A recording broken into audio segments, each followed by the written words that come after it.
जीवन के कुछ सपने पूरा होने में बहुत समय लेते हैं, किंतु जब वो चरितार्थ होते हैं तो लगता है कि प्रतीक्षा सार्थक हुई।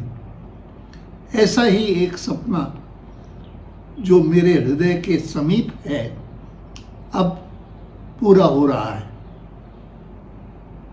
अयोध्या में श्री राम जन्मभूमि पर प्रधानमंत्री श्री नरेंद्र मोदी द्वारा श्री राम मंदिर का भूमि पूजन हो रहा है। निश्चय ही केवल मेरे लिए ही नहीं बल्कि समस्त भारतीय समुदाय के लिए ये क्षण ऐतिहासिक हैं और भावपूर्ण भी। श्री राम जन्मभूमि पर श्री राम के भव्य मंदिर का निर्माण भारतीय जनता पार्टी का एक स्वप्न रहा है और मिशन भी। मैं विनम्रता का अनुभव करता हूं कि नियति ने मुझे वर्ष 1990 में राम जन्मभूमि आंदोलन के दौरान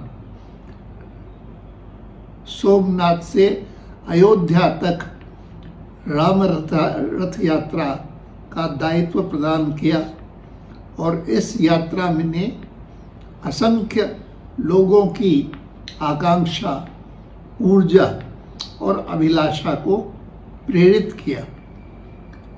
इस शुभ अवसर पर मैं उन सभी संतों, नेताओं और देश विदेश के जनमानस के प्रति कृतज्ञता व्यक्त करता हूं, जिन्होंने राम जन्मभूमि आंदोलन में मूल्यवान योगदान और बलिदान दिया।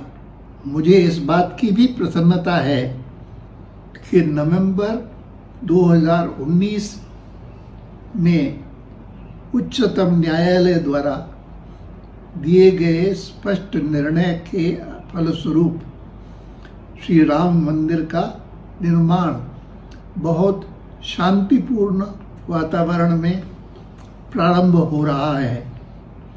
यह भारतीयों के परस्पर संबंधों को मजबूत करने में बहुत सहायक होगा। श्री राम का स्थान भारतीय संस्कृति और सभ्यता की धरोहर में सर्वोच्च है और वे विनीत, मर्यादा और शिष्टाचार के मूर्त रूप हैं।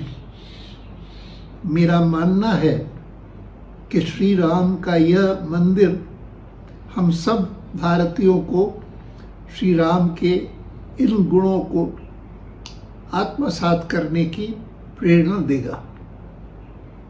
मुझे यह भी विश्वास है कि श्री राम मंदिर एक शांतिपूर्ण और सौहार्दपूर्ण राष्ट्र के रूप में भारत का प्रतिनिधित्व करेगा, जहां सबके लिए न्याय होगा और कोई भी बहिष्कृत नहीं होगा, ताकि हम राम राज्य की ओर अग्रसर हों जो सुशासन का प्रतिमान है। श्री राम का आशीर्वाद भारत और भारतवासियों को सदैव प्राप्त हो, यही मेरी कामना है। जय Shri Ram. Sometimes significant dreams in one's life take a long time to fruition, but when they are finally realized, the wait becomes very worthwhile. One such dream close to my heart is now getting fulfilled. Prime Minister Shri Narendra Modi is laying the foundation for the construction of Shri Ram Mandir at Ayodhya, the birthplace of Shri Rama. It is indeed a historical and emotional day, not only for me, but for all Indians.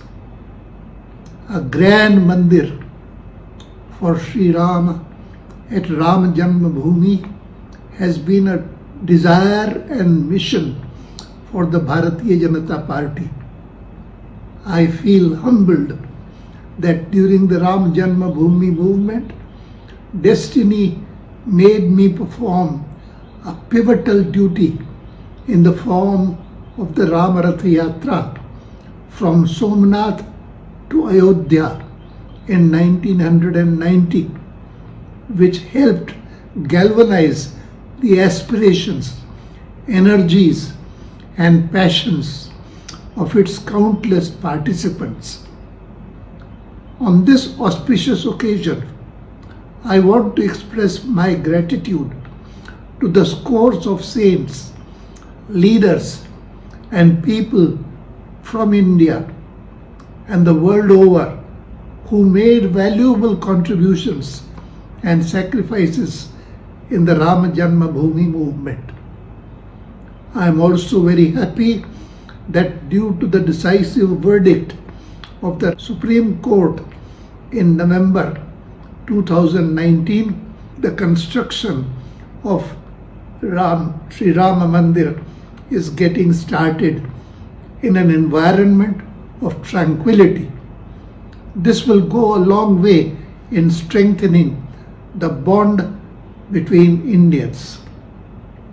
Sri Ram occupies an esteemed place in India's cultural and civilizational heritage and is an embodiment of grace, dignity, and decorum.